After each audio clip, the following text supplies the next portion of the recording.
Welcome to Debunk Islam in 5 minutes, menjawab Islam dalam 5 menit. Pada video kali ini kita akan menjawab, Yesus kalau Tuhan kok dicobai iblis? Kita mencoba membaca Matius 4 dan Lukas 4. Apa artinya? Kalau Anda membaca kisah Kejadian 3, yaitu kejatuhan Adam yang pertama, kalau Anda membacanya dari dimensi manusia, maka Anda hanya membaca kisah mengenai Adam dicobai iblis dalam bentuk ular. Tetapi kalau Anda membaca dari dimensinya Allah atau dimensi roh, maka Anda akan melihat ini adalah peperangan rohani Adam dan iblis yang pertama.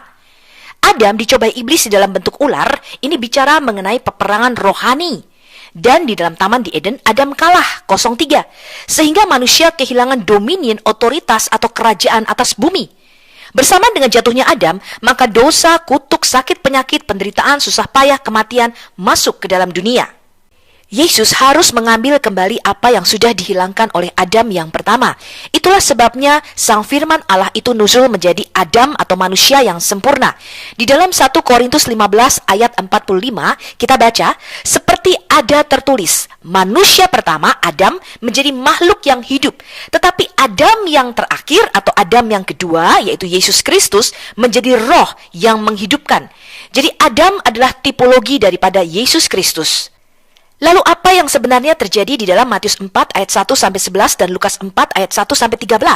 Kalau Anda membaca dari dimensi manusia, seperti yang saya katakan tadi, Anda hanya akan melihat, oh Yesus Kristus dicobai oleh iblis.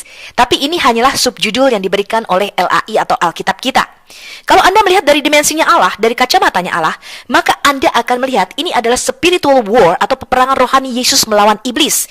Yesus sebagai Adam yang terakhir mengambil kembali apa yang dihilangkan oleh Adam yang pertama. Dan Yesus menang 3-0 melawan iblis. Kita lihat dulu peperangan antara Adam dan Hawa melawan iblis dengan peperangan Yesus melawan iblis. Kita bandingkan antara Kejadian 3 dengan Matius 4 dan Lukas 4. Di dalam Kejadian 3, Adam dan Hawa dibujuk untuk memakan buah dari pohon pengetahuan yang baik dan yang jahat. Kemudian Hawa melihat buah pohon itu baik untuk dimakan dan sedap kelihatannya. Lagi pula, pohon itu menarik hati karena memberikan wisdom atau pengertian. Makanan ini bicara mengenai sumber hidup kita. Ketika Adam jatuh ke dalam dosa, bukan hanya makanan jasmani saja, tetapi juga makanan rohani telah hilang. Karena itu, pencobaan pertama yang diberikan oleh iblis adalah mengubah batu menjadi roti untuk dimakan.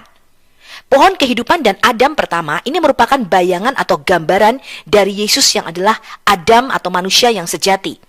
Yesus menolak keinginan daging dan dia memilih firman Allah. Yesus mematahkan kutuk di Kejadian 3 ayat 19.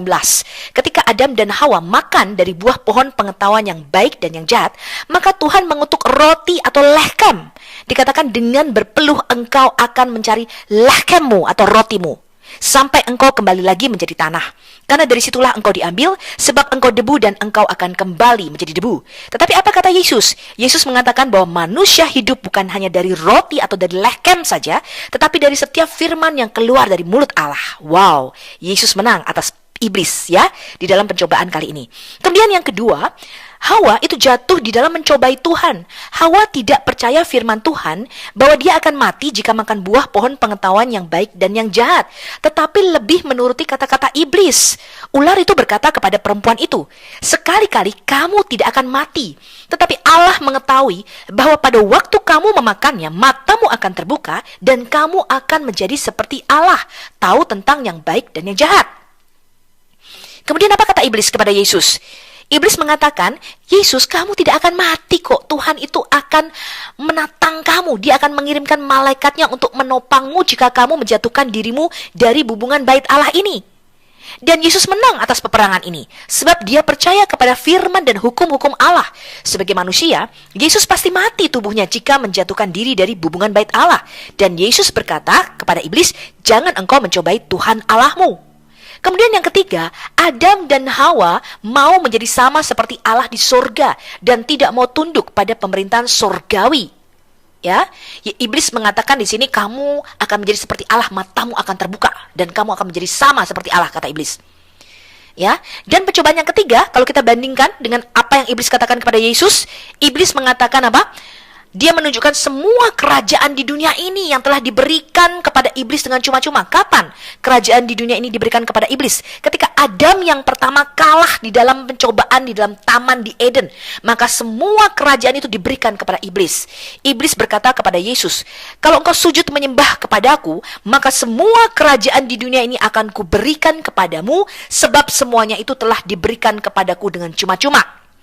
Dan Yesus menang. Yesus mau merendahkan dirinya dan dia tidak mau sujud kepada iblis. Yesus tidak silau dengan kerajaan duniawi. Dia adalah raja yang sejati. Yesus sebagai Adam yang sejati memberikan teladan kepada kita, teman-teman, untuk mengalahkan iblis. Rasul Yohanes mengatakan kepada kita di dalam 1 Yohanes 2 ayat 16, sebab semua yang ada di dalam dunia, yaitu keinginan daging dan keinginan mata, serta keangkuhan hidup bukanlah berasal dari Bapa, melainkan dari dunia. Itulah sebabnya Yesus Kristus merupakan teladan dan junjungan kita. Sampai jumpa pada video berikutnya. Shalom.